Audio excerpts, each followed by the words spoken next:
दशहरा, बुराई पर अच्छाई की जीत। एक समय की बात है, एक गांव में एक परिवार रहता था जिसमें माता पिता के साथ दो छोटे बच्चे मिक्की, पिंकी और उनकी बड़ी बेटी अलका रहती थीं। मिक्की थोड़ा शरारती स्वभाव का था। पिंकी और मिक्की छोटी छोटी बातों पर आपस में झगड़ते रहते थे। अलका उन्हें समझाती थी कि लड़ाई करना बहुत गलत बात है, लेकिन दोनों अपनी आदतों से बाज नहीं आते थे। 2 दिन बाद ही दशहरे का त्योहार था। अलका और मम्मी ने मिलकर जलेबियां बनाई। अलका ने जलेबियां मिक्की और पिंकी को खाने के लिए दी। अब जैसे ही मिक्की की जलेबी खत्म हुई, उसने पिंकी की प्लेट से जलेबी उठाकर खा ली। फिर दोनों आपस में लड़ने लगे। अलका ने दोनों को डांट लगाते हुए कहा, आज दशहरा है, कम से कम आज तो लड़ाई मत करो। मिक्की ने अलका से पूछा, दीदी, दशहरे को मिठाई बनाते हैं, पूजा करते हैं और क्या क्या होता है आज के दिन? अलका ने बताया, मिक्की और पिंकी, आज के दिन हम रावण दहन भी करते हैं। आज के दिन बुराई पर अच्छाई की जीत हुई थी। अधर्म पर धर्म की विजय का प्रतीक है दशहरा। आज शाम को गांव में भी रावण का पुतला जलाया जाएगा। दोनों बच्चे अलका को ध्यान से सुन रहे थे। पिंकी ने कहा, दीदी, आपकी बातें सुनकर तो मजा आ रहा है, प्लीज हमें कहानी सुना दो दशहरा की। अलका ने कहा, पहले तुम दोनों एक दूसरे को सॉरी बोलो और प्रॉमिस करो कि आगे से लड़ाई नहीं करोगे। मिक्की और पिंकी ने अलका की बात मान ली और कहानी सुनने लगे। अलका ने बताया कि यह कहानी त्रेता युग की है। राजा दशरथ को कैकेयी के वचन में बंधकर राम जी को 14 वर्ष का वनवास देना पड़ा। पिंकी ने पूछा, इसका मतलब क्या हुआ दीदी? यानी कि अयोध्या को छोड़कर राम जी माता सीता और भाई लक्ष्मण के साथ वन चले गए। वहां वन में उन्होंने एक सुंदर कुटिया बनाई और खुशी से रहने लगे। शूर्पणखा नाम की एक राक्षसी राम और लक्ष्मण जी के सौंदर्य को देख मोहित हो गई। उसने एक सुंदर कन्या का भेष धारण किया और राम जी के आगे शादी का प्रस्ताव रखा। उन्होंने उसका प्रस्ताव स्वीकार नहीं किया। फिर शूर्पणखा ने लक्ष्मण जी को कहा, हे तेजस्वी पुरुष, मैं तुम्हें पसंद करती हूं, तुम मुझसे विवाह कर लो।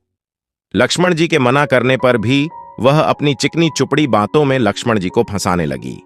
लक्ष्मण जी को क्रोध आ गया और उन्होंने शूर्पणखा की नाक काट दी और वह अपने असली राक्षसी रूप में आ गई। वह रोती और चिल्लाती हुई अपने भाई लंका के राजा रावण के पास गई।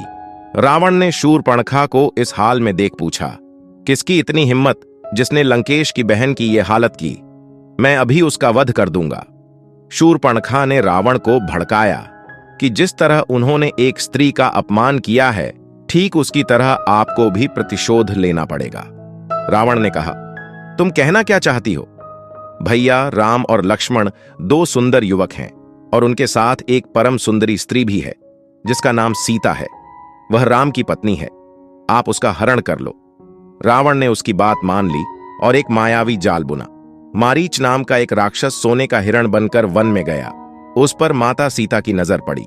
उन्होंने राम जी से उपहार स्वरूप उस हिरण को मांगा। राम जी हिरण का पीछा करते हुए काफी दूर निकल गए। जैसे ही तीर हिरण को लगा, वह घायल होकर गिर गया और अपने राक्षस रूप में आ गया। उसने राम जी की नकली आवाज निकालकर माता सीता और लक्ष्मण को भ्रमित किया। लक्ष्मण जी लक्ष्मण रेखा खींचकर राम जी को देखने निकल पड़े। उधर रावण साधु का रूप धारण कर माता सीता से भिक्षा मांगने लगा। जैसे ही माता सीता ने लक्ष्मण रेखा पार करके भिक्षा दी, वह अपने असली रूप में आया और माता सीता का हरण करके लंका ले गया। जब राम और लक्ष्मण वापस आए तो उन्हें सीता कहीं नहीं दिखाई दी। दोनों भाई माता सीता को ढूंढने निकल पड़े। माता सीता को खोजते खोजते उनकी मित्रता सुग्रीव, हनुमान, जामवंत, विभीषण आदि योद्धाओं से हुई। उन्होंने एक वानर सेना तैयार की। जब उन्हें पता चला कि माता सीता समुद्र पार लंका में है, तो राम नाम के पत्थरों से नल और नील के द्वारा एक पुल का निर्माण किया गया ताकि लंका पहुंच सके। पिंकी बोली, राम नाम के पत्थर कैसे दीदी? अलका ने बताया, सभी पत्थरों पर राम लिखा और वो तैरने लगे।